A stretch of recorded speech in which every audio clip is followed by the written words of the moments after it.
Good morning. My name's Terry Williams. I am an experienced conservation planner from Okanogan Conservation District, and now I'm a conservation planner trainer. And today we're going to talk about what is a conservation plan. We all do planning, whether we like to think about it that way or not, but if we have, for example, a home repair project, we're going to plan it out. So basically a conservation plan is the same kind of plan. We're just going to be planning for some kind of resource concern, a solution to something that's gone wrong in the natural world. Usually that has to do with human beings impacting the natural world, and we want to correct that or rectify it. So a conservation plan is actually the document that you create in conjunction with the cooperator that outlines the steps and the details and the evaluations that you've done on the site to make that plan go forward. It contains a record of the current conditions. Basically, you go out and do an assessment on site with various different assessment tools that we'll talk about another time. But you're going to be actually like making a particular point in time an assessment about the conditions there. Then it's also going to be something of a record of a mental picture of potential future conditions. So when you're trying to create solutions for those resource concern problems, you're going to be brainstorming with your cooperator, getting lots of different ideas. Your cooperator will actually be making decisions about what will happen when and what kinds of solutions you're going to use. So this is actually like a record of those decisions, but in reality it's sort of like a mental picture of the future. What do you want it to be working like later? What do you want it to be looking like later? Also, as part of that conservation plan, there's sort of step-by-step directions about how you accomplish that future vision.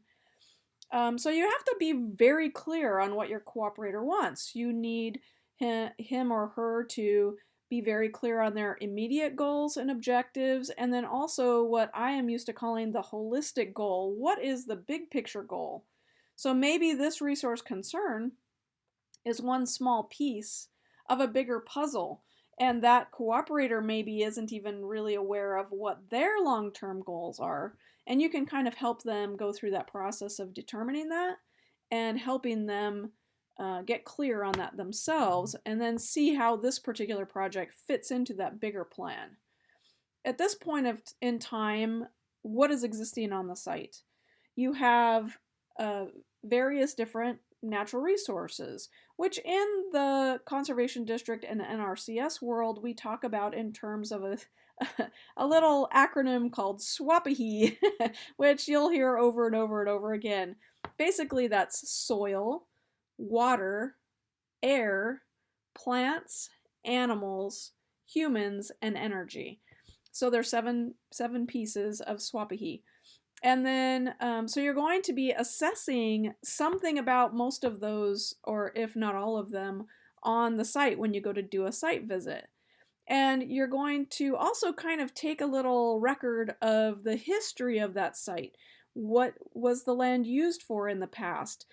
Patterns that might have existed on the site as far as usage and ways that things were done.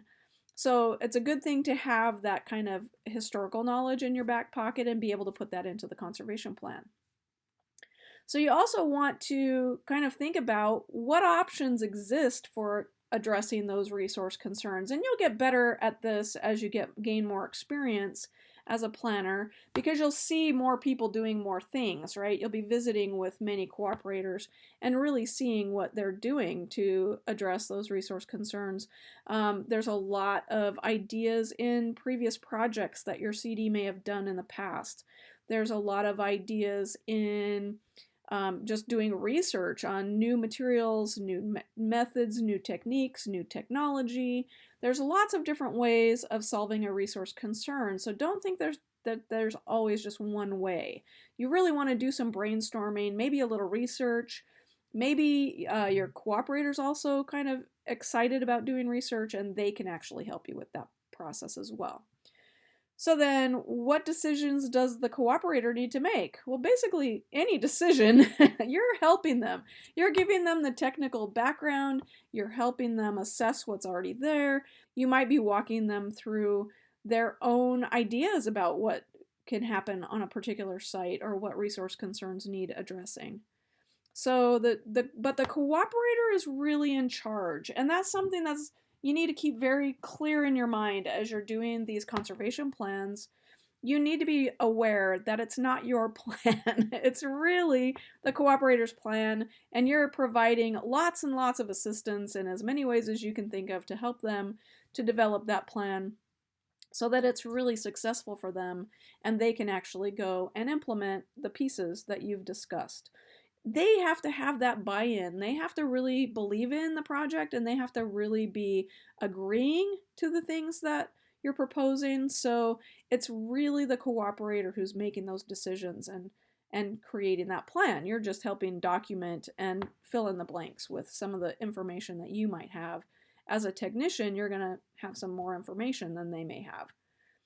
So then how is the project going to be implemented? That can entail going and doing research on vendors, or creating a timeline, a project timeline, or maybe breaking down some project into steps that can be done one step at a time, or even funded one step at a time, so that it becomes more manageable for your cooperator. And then usually you're doing estimates of costs, you're figuring out where other funding sources may come from, and that's a really big part of a planner's job as well. So a conservation plan actually includes notes about all of those different topics. And it's just a way that you can really keep track of what decisions your cooperator's been making. Let's talk about implementation. Implementation is putting the thing in. If that project entails some kind of technology or some kind of structure or some kind of piping or some kind of physical element, then implementation means putting that element in, hooking it up, making it work so that it does the job that you're trying to achieve. Implementation requires inspections, and so you might want to be really familiar, or get yourself really familiar, or take somebody with you that's really familiar with what that thing is supposed to look like or how it's supposed to work when it's finished. Then later, after implementation, maybe a year down the road, maybe 6 months down the road, then you want to be doing monitoring. Monitoring means after you've put the thing in, is it still doing the job? Is it still doing the thing that you expected it to do? Is it in two ways? And inspections are really like this as well. Is the thing itself still working?